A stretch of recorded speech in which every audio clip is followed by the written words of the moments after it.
चलो चलो सभी को मेरा नमस्कार। क्वेश्चन पेपर स्टार्ट करते हैं हम लोग।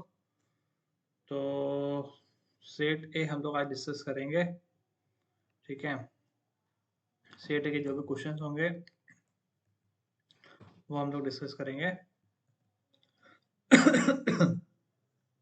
चलो शुरुआत करते हैं। थोड़ा सा लेट हो गए हैं लेकिन कोई बात नहीं।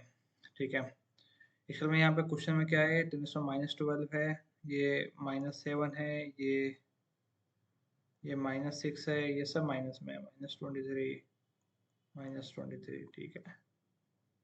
चलो, एक बॉडी है, कोई रिक्वायर कर रही है, चार्ज कितना है, कितना चार्ज रिक्वायर कर रही है सर, ये कितना होता है, -12 पॉजिटिव चार्ज है। हाँ सर पॉजिटिव चार्ज है। पॉजिटिव चार्ज है तो इसका मतलब इलेक्ट्रॉन लूज हुए होंगे बॉडी से, और जब इलेक्ट्रॉन लूज होते हैं तो मास रिड्यूस होता है। बिल्कुल सही बात है।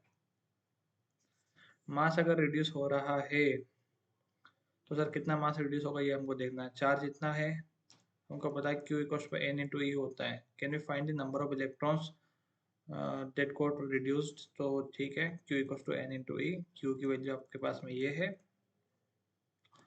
नंबर नहीं पता, इलेक्ट्रॉन के ऊपर चार्ज होता है इतना, करेक्ट है। सो ये कुछ ऐसी चीजें बननी चाहिए, =N, और N बनेगा ये 16×5 = 80। ये ऊपर गया दोस्तों 5 12 7 19, तो प्लस का 7 नंबर ऑफ इलेक्ट्रॉन्स आ गए हैं। इतने नंबर ऑफ इलेक्ट्रॉन्स हैं तो टोटल चार्ज इनके ऊपर कितना, सॉरी टोटल मास कितना होगा।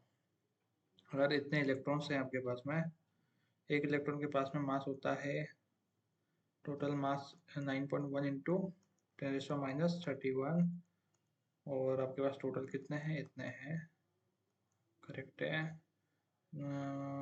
23 और 7 30, तो 24 बचेगा यहाँ पे, और 9 5 45 पॉइंट समथिंग समथिंग कुछ आएगा।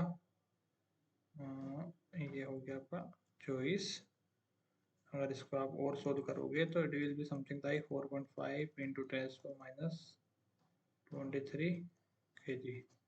कौन सा है भाई सही, ये सही है। ठीक है, तो ये हो गया आपका क्वेश्चन नंबर 1। चलो नेक्स्ट क्वेश्चन पे चलते हैं। 2-3 क्वेश्चन एक साथ ही कॉपी कर लेते हैं अब, ठीक है। ये आ गया,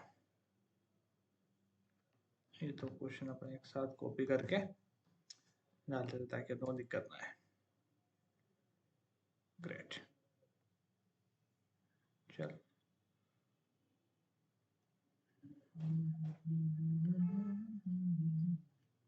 electric dipole of dipole moment this much, इसमें भी वही बात है, 10⁻12 होगा ये। एक्स एक्सिस इलेक्ट्रिक फील्ड देके रखी हुई है। इलेक्ट्रिक फील्ड आई थिंक ये प्लस में इलेक्ट्रिक फील्ड है, ठीक है। किसी स्टैंड पे, ठीक है। The unit vector along this much is the unit vector magnitude of torque acting on the dipole, ठीक है। सो टॉर्क का क्या होता है, P क्रॉस E होता है, जो कि क्या होगा, PE sin थीटा होगा। डाइपोल मोमेंट हमारे पास में गिवन है, इलेक्ट्रिक फील्ड गिवन है, ओके ओके।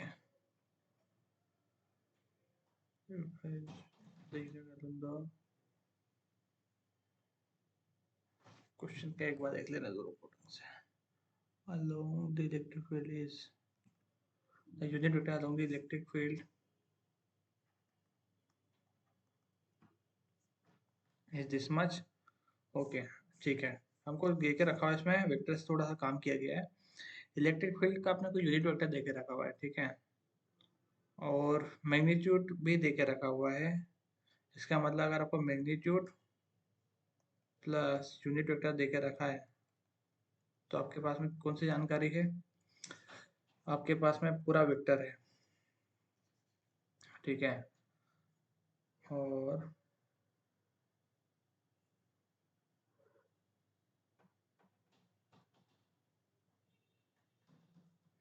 P आपको पता है, ठीक है, पी आपको पता है कि पी की डायरेक्शन क्या देके रखी हुई है, एक्स एक्सिस। टॉर्क होगा पी क्रॉस ई। ठीक है सर, कोई बात नहीं। ये हो गया पी, एक्स एक्सिस में तो आई कैप लगा देते हैं। क्रॉस प्रोडक्ट होगा इसका ई के साथ में। ई कितना है आपके पास में टोटल? सर ई होगा आपका magnitude of the electric field along the unit vector, that is how much, root 3 by 2 I cap plus 1 by 2 J cap। Torque आपको निकालना है, कोई दिक्कत वाली बात नहीं, क्रॉस प्रोडक्ट होता है ना। क्या शॉर्टकट मेथड यूज करें भाई? आई क्रॉस आई 0 होगा, आई क्रॉस जे के होगा, तो ठीक है, इसको हम लोग देते हैं सीधा 2 इंटू 10⁴, इसका 1 by 2 है, और ये होगा आपका 10⁻12। आई क्रॉस जे होता है आपका के, तो ये गया, ये बचा आपके पास 10⁻8 के कैप। कहीं दिखाई दे रहा है क्या? हाँ, ये भी क्या माइनस में होगा आपका। ठीक है, सो आई थिंक, हाँ, इनने बोला है कि find the magnitude of the torque acting. तो मैग्नीट्यूड कितना है सर? ये मैग्नीट्यूड तो इतना दिखाई दे रहा है ना, डायरेक्शन आपकी के कैप है और मैग्नीट्यूड आपका इतना है। ठीक है, न्यूटन मीटर में आएगा टॉर्क।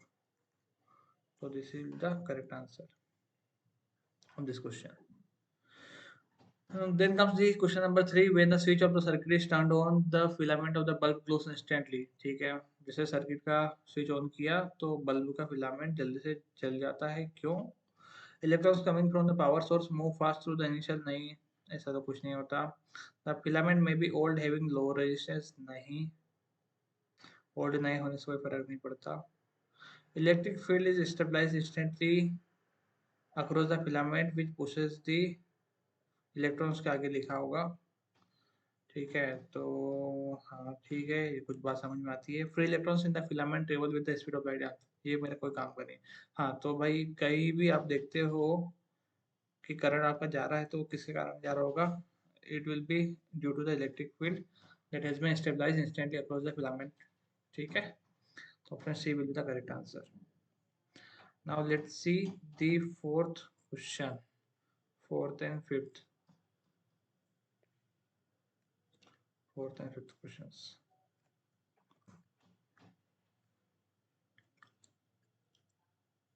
नया पेज कहाँ से आएगा? ठीक है, गुड। सो ये रहा हमारा fourth question. The two metallic sphere of radii this much are given some charges of this much respectively if these are connected by a conducting wire. The final charge on the bigger sphere is, okay, ठीक है, दो metallic sphere था, एक ये था, एक बड़ा था, इसका 1 है, इसका 3 है, चार्ज इतना देके रखा हुआ है। मुझे इतना पता है कि अगर रेडी सिमेट्रिकल नहीं है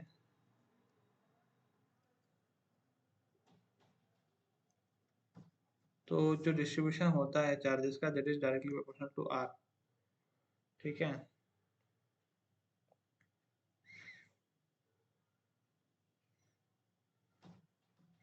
are upon Q1 plus Q2,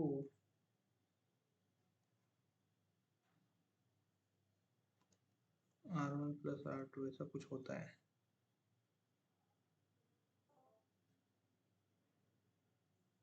नहीं,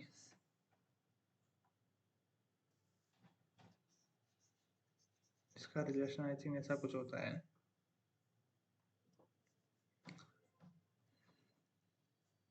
equals to R into Q1 plus Q2 upon R1 plus R2। ठीक है, तो भाई हमको देखना है, लेट्स सपोज हम लोग फर्स्ट वाले की बात करें तो कुछ ऐसा होगा। ठीक है, तो फर्स्ट पे चार्ज कितना जाएगा, R1 कितना है 1 सेंटीमीटर है, दैट विल बी 10⁻⁻2 मीटर में कन्वर्ट कर दिया।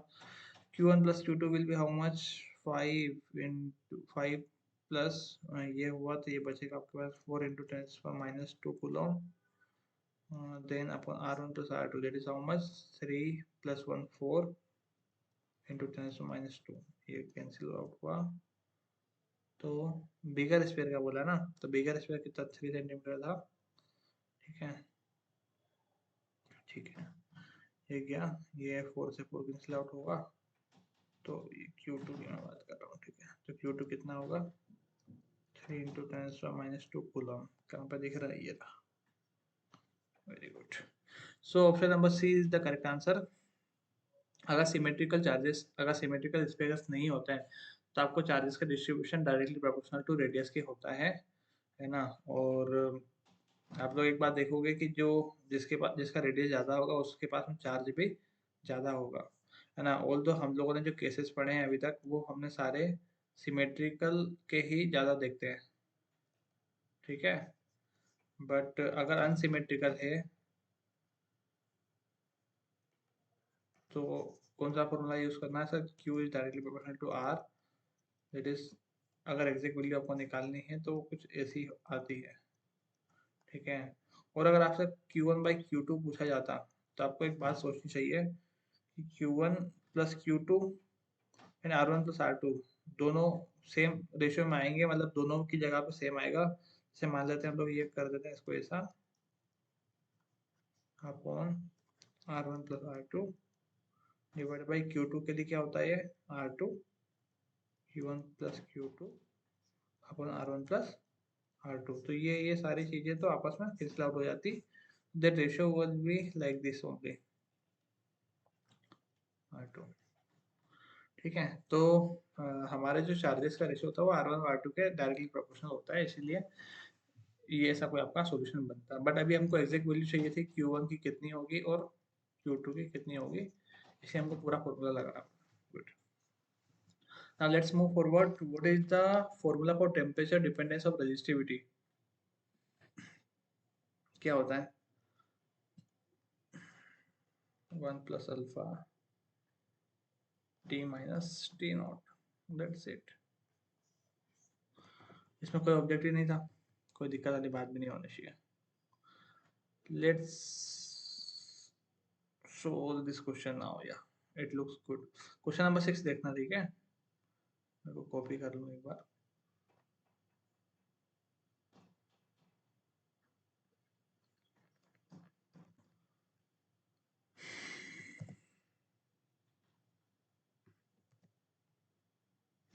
For resistor each of resistance R and a key K are connected as shown in the figure, the equivalent resistance between point A and B।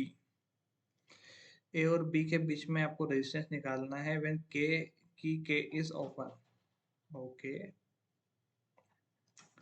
ठीक है ठीक है ठीक है ठीक है ठीक है। A और B के बीच में निकालना है जब की आपकी ओपन हो, तो क्या कर सकते हैं, जैसे ये B पॉइंट है, ये पॉइंट भी B ही होगा, ये पॉइंट भी B होगा और ये पॉइंट भी B होगा।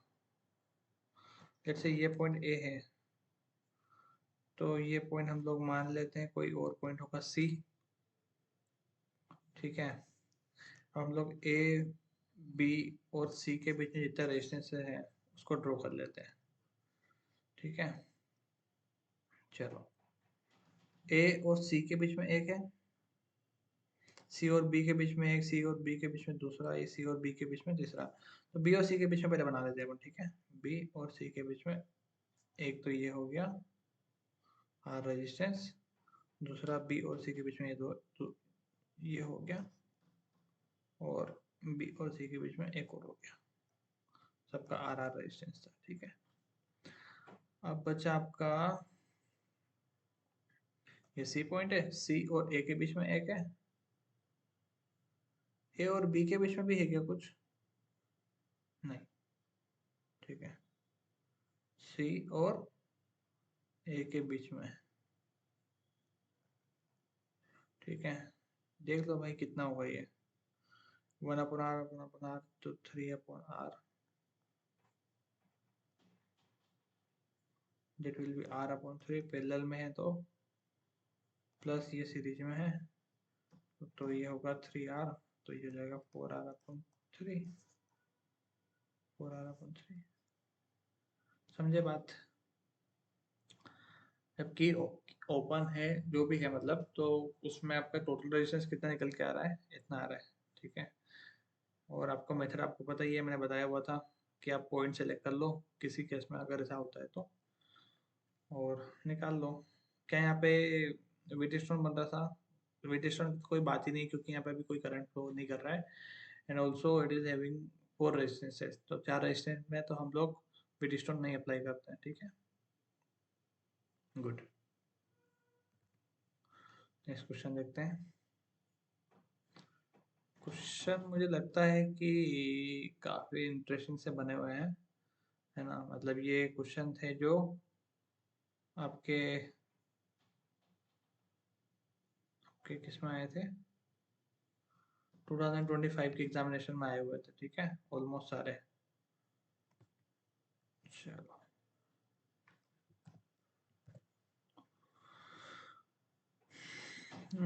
ये फिगर शो कर रहा है फोर्स और 1/r² के पीछे ग्राफ है, r सेपरेशन है। ठीक है, ठीक है। if q2 is positive and least in magnitude, okay, q2 की वैल्यू क्या है? लीस्ट है, और क्या है ये? पॉजिटिव है, good. then the magnitude of q1 q2 q3 are such that, इसका मतलब इसने हमसे पूछा गया है कि आप इनका रेशियो बताइए।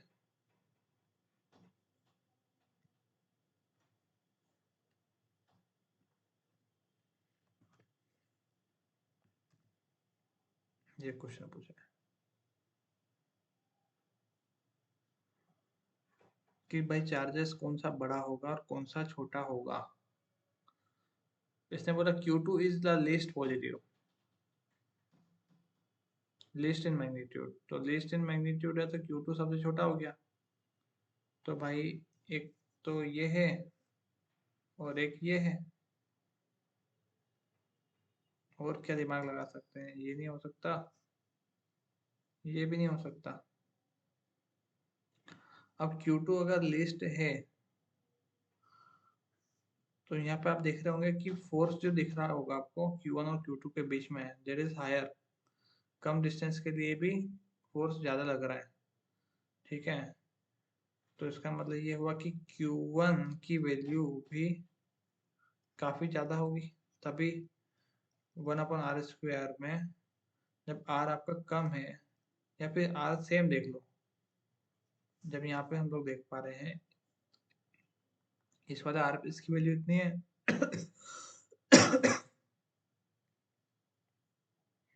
इस वाले पे इतनी है, तो यहाँ तो फोर्स कम है। ठीक है, यहाँ पे फोर्स ज़्यादा है, इसका मतलब ये कि Q1 की वैल्यू ज़्यादा होगी। Q2 और Q2 तो छोटा है ही, तो Q1 बहुत बड़ा होगा। और बोल सकते हैं अपन कि यहाँ पे Q2 छोटा है, Q3 Q2 से बड़ा होगा, है ना? यहाँ पे फोर्स ऊपर की तरफ पॉजिटिव है, नीचे की तरफ नेगेटिव है। ठीक है, तो भाई साहब Q1 इज द ग्रेटेस्ट। कहाँ है भाई Q1 ग्रेटेस्ट? ये रहा, this is the correct answer. ठीक है भाई, ग्राफ से समझ में आता है ना, ग्राफ देखो, है ना? इस r की वैल्यू के लिए भाई होता क्या है आपका फोर्स के Q1 Q2 बाय r², ये होता है आपका कूलम फोर्स।